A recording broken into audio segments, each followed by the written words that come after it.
সাংবাদিকদের দোষ দিতে চাই না, কিন্তু এখন মিডিয়া, সাংবাদিকরা তো মিডিয়া কন্ট্রোল করে না, বিজেপি টোটালটা কন্ট্রোল করে এবং তাদের মালিকদের দিয়ে। এবং এখন মিডিয়া, আমি রেসপেক্ট জানিয়েই বলছি, মিডিয়ার বদলে গদি মিডিয়া হয়ে গেছে।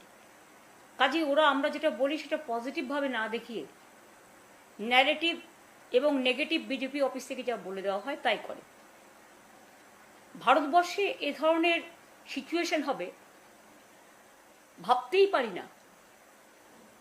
এখনো মনে হচ্ছে এইসব এত সন্ত্রাস, রাষ্ট্রীয় সন্ত্রাস, অত্যাচার, সমস্ত কর্মীদের থেকে সাধারণ মানুষকে গ্রেপ্তার, হাজার হাজার মানুষের হকার উচ্ছেদ, তাদের জীবন জীবিকা যা দিয়ে তারা সংসার চালাতো, আজকে তারা প্রত্যেকে অসহায়, দুর্বল মানুষের ওপর পীড়ন হচ্ছে, তারা নিষ্পেষিত হচ্ছে, তারা শোষিত হচ্ছে, তারা বঞ্চিত হচ্ছে, তারা লাঞ্ছিত হচ্ছে। এই বুলডোজার রাজ বিশেষ করে একতরফাভাবে মানুষকে হিয়ারিংয়ের সুযোগ না দিয়ে, মানুষকে তার রিহ্যাবিলিটেশনের ব্যবস্থা না করে, পুনর্বাসনের ব্যবস্থা না করে, আজকে যেভাবে হঠাৎ করে রাতারাতি হাজার হাজার মানুষের দোকান ভেঙে দেওয়া হলো, তপসিয়াতে বাড়ির পর বাড়ি ভেঙে দেওয়া হলো, অনেক জায়গায় আমি দেখছি মহিলারা হা করে কাঁদছে, মা বোনেরা।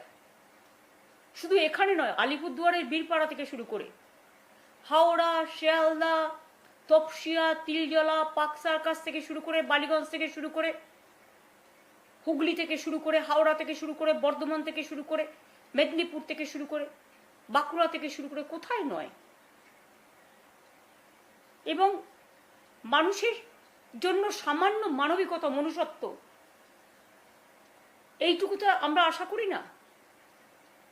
তৃণমূল কংগ্রেসের এমএলএদের পুলিশ দিয়ে ভয় দেখানো হচ্ছে, লোকাল আইসি এবং এসপিরা ফোন করে বলছেন এবং বাড়িতে পুলিশ পাঠিয়ে রাখছেন যাতে তারা বেরোতে না পারে, এবং তাদের পরিষ্কার বলা হচ্ছে দল ভাঙুন, অমুক লোকের সাথে গিয়ে যোগাযোগ করুন।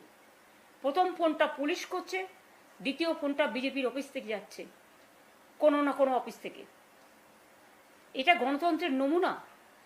এক তো লুট করে আপনারা ভোটে জিতেছেন, ঠিক আছে, আপনারা কাজ করুন, সেটা না করে অকাজ কেন করছেন, কুকাজ কেন করছেন? আজকে সন্ধ্যের মধ্যে নেমে আসছে মধ্যরাত। দ্বিজেন্দ্র মুখোপাধ্যায় একটা গান গেয়েছিলেন, রবীন্দ্রসঙ্গীত আমাদের খুব প্রিয়, আমার নিশীথ রাতেরও বাদল ধারা। মানুষের চোখ দিয়ে সন্ধ্যেবেলায় নিশীথ রাত নামছে এবং মানুষের চোখ দিয়ে অশ্রু বেরোচ্ছে। মানুষ সজল নয়নে প্রশ্ন করছেন, এখানে কোনো মুসলিমদের তো হচ্ছেই, কিন্তু হিন্দুরাও অনেকে অত্যাচারিত। এক তো গরুর দুধের ব্যবসা যারা করেন, শুধু মুসলিম দেখতে গিয়ে একটা তো বকরি ঈদের উৎসব তাদের করতে দেননি। কিন্তু আপনারা কি ভুলে গেছেন গ্রামগঞ্জে প্রত্যেকটা বাড়িতেই প্রায় গরু থাকে এবং গরু মিল্ক ফার্মার্স আছে, তাদের বিরাট গ্রুপ আছে। কারণ আমরা মাদার ডেয়ারি, আমরা বিশেষ করে বাংলা ডেয়ারি করেছিলাম বাংলায়। আমরা দুধটা কিনতাম চাষিদের থেকে, যারা গরুর দুধ বিক্রি করে, যাতে তারা দামটা প্রপারলি পায়। আজকে হাজার হাজার মানুষ যারা দুধ বিক্রি করে, যারা গরু থেকে দুধ থেকে ছানা বানায়, ছানা থেকে মিষ্টি বানায়, সেই আমাদের ছোট্ট ছোট্ট শিশুরা দুধ খেয়ে থাকে। মানুষ দুধ খেতে ভালোবাসেন, তারা দুধ খেয়ে থাকেন। আজকে কিন্তু তাদেরও মনে রাখবেন, বিরাট একটা কমিউনিটি, লক্ষ লক্ষ মানুষ তাদের জীবন জীবিকা হারাচ্ছেন। আমাদের কর্মীদের একটা মিছিল করতে দিচ্ছে না, একটা মিটিং করতে দিচ্ছে না, বাড়ি থেকে বেরোতে দিচ্ছে না। যারা বলে ভয় নয় ভরসা রাখুন, তাদের কাছে আমার সবিনয় প্রশ্ন থাকবে, প্লিজ দয়া করে আমাকে ভুল বুঝবেন না, মানুষের জ্ঞাতার্থে জানাই, আমাদের 2500 পার্টি অফিস আপনারা ভেঙে চুরমার করে দিয়েছেন, অনেক মন্দিরেও তালা দিয়ে দিয়েছেন, ঈদগাঁও দখল করেছেন, মিশনারিদের ফান্ডও বন্ধ করে দিয়েছেন, এমনকি কর্মীদের তো মারছেন, বাড়ি থেকে বেরোতে দিচ্ছেন না, এমএলএদের ভয় দেখাচ্ছেন। আমাকে কালকে 4 জন এমএলএ এসে কমপ্লেন করে গেছেন যে তাদের পুলিশ দিয়ে বলানো হচ্ছে যদি আপনি মিটিংয়ে যান তৃণমূলে তাহলে আপনাকে আর্মস কেস দেওয়া হবে, গাঁজা কেস দেওয়া হবে, আপনাকে অ্যারেস্ট করা হবে, এনআইএ আপনাকে ধরবে, ইডি আপনাকে ধরবে, সিবিআই আপনাকে ধরবে। এটা কোন গণতন্ত্রের নমুনা? টোটালটাই কি গ্রাস করতে চান? একটা জিনিস মনে রাখবেন, প্রবাদে আছে, বেশিবার বেরোনা ঝড়ে পড়ে যাবে। বারবার অন্তত একটা সীমা থাকা উচিত। অত্যাচারের একটা সব সীমা অত্যাচারের লঙ্ঘন হয়ে গেছে। আরও তো স্টেটে ইলেকশন হয়েছে, কই সেখানে তো জিনিস হচ্ছে না কেন? একমাত্র বাংলায় হচ্ছে। বাংলাকে টার্গেট করে আপনারা হারিয়েছেন এসআইআর এর নাম করে, লজিস্টিক্যাল ডিসক্রিপেন্সির নাম করে। আমার কাছে স্পেসিফিক খবর আছে প্রায় 177টা সিটে কিভাবে আপনারা রিগ করেছেন, মেশিন হ্যাক করেছেন। আমি নিজে ভুক্তভোগী, আমাকে মারতে মারতে কাউন্টিং সেন্টার থেকে বের করে দিয়ে পুরো লুট করেছেন। তখন আমি 13,000 ভোটে জিতছিলাম। এত কিছু করার পরেও আমাদের রাজারহাটে তাপস জিতে গেছিল, অ্যানাউন্স হয়ে গেছিল। পরের দিন আবার রিকাউন্টিং এর নাম করে বিকেলবেলায় তাকে জোর করে 300 ভোটে হারালেন। এরকম অনেক কেস আছে। এবং এটা ভাববেন না আমাদের কাছে এভিডেন্স নেই, ডকুমেন্ট নেই। সব এভিডেন্স ডকুমেন্ট আমাদের আছে।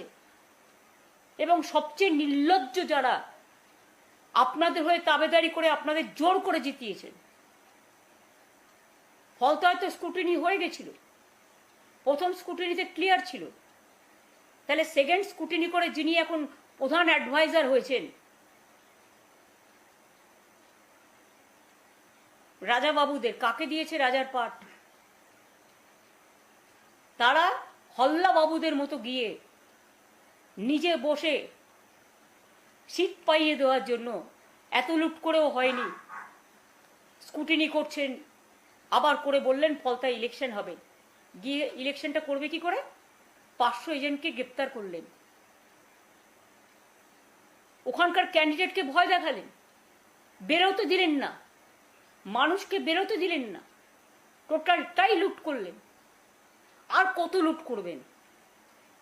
লুট করারও তো একটা সীমা আছে। মনে রাখবেন বামফ্রন্ট 2006-এ 235টা সিট পেয়েছিলেন এবং সেখানে অহংকার করে বলা হয়েছিল আমরা 235। আজকে আপনারাও এত লুট করে এত জেতার পরেও, মানে যেটা সকল জেতা, আমি তো মানি না এই জেতা, সকল জেতা করেও আপনারা স্বস্তি পাচ্ছেন না। তাহলে কি আপনারা ভয় পাচ্ছেন? ভরসা করতে পাচ্ছেন না বাংলার মানুষকে? তৃণমূল কংগ্রেস একটা রাজনৈতিক দল, স্বীকৃত রাজনৈতিক দল। সেই রাজনৈতিক দলটাকে ভাঙবার জন্য কাউকে টাকা, কাউকে ইডির ভয়, কাউকে সিবিআইয়ের ভয়, কাউকে অ্যারেস্টের ভয়, কাউকে পরিবারের ভয়, কাউকে ছেলে মেয়েদের তুলে নিয়ে যাওয়ার ভয়, অনেক কিছু ভয় দেখাচ্ছেন। ভয় কেউ কথা বলতে পারছে না, তারা বাধ্য হচ্ছে, তাদের বাধ্য করছেন যাতে তারা দল ভাঙে। মনে রাখবেন আজকে আপনাদের সুদিন আছে, আপনাদের গভর্নমেন্ট চলবে তো আগামী দিন, নিজেরাই ঠিক করে নিন। বিজেপির অনেক নেতারা আমি জানি আগে আমার সাথে যোগাযোগ রাখতেন, তাদের যে কোনো বিপদে আপদে আমি পাশে থাকতাম। তার জন্য আমার কোনো কৃতিত্ব নেই, এটা আমার দায়িত্ব এবং কর্তব্য বলে আমি মনে করেছি, সব পার্টিরই। কিন্তু আজকে আপনারা কি করছেন? বড় বড় ভাষণ দিয়ে মিথ্যা ভাষণ দিচ্ছেন। অভিষেককে যেভাবে আপনারা অ্যাটাক করলেন, নিজেরাই ইচ্ছে মতো যারা বাঁচাতে গেল তাদের নামে তাদের অ্যারেস্ট করলেন।